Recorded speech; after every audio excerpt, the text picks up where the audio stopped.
যারা যারা বাতিজাগ সম্পত্তি বেইমানি জোরে লেখকে লয়ে লাইছেন বা বেইমানি করে খাইতেছেন, একটা কথা মনে রাখেন, সম্পত্তি যদি বুঝায় না দিয়া যান, এই কয়বার আইলে এই সম্পদ কিন্তু আমরা ভামু।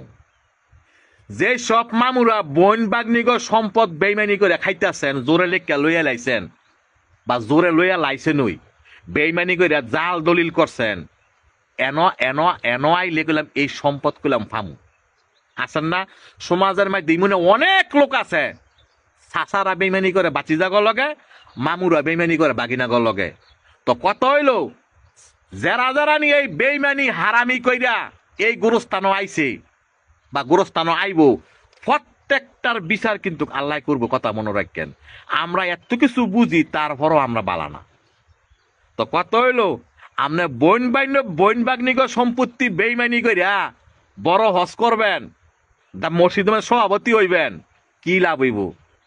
তাইজুত নামাজ পড়লেও লাভ হইতো না যদি ইমন হারামি বেইমানি যদি কইরা থাকেন। তো যারা যারা বইন বাগনিগ জায়গা বাইরা বাঁচি যাওয়া জায়গা বেইমানি করছেন, এখানে আসলে এই জায়গা ফেরত দেওয়া লাগবে, কথা মনে রাখেন। এই অন্ধকার কয়বার কেমনে থাকবেন একবার চিন্তা করে দেখেন।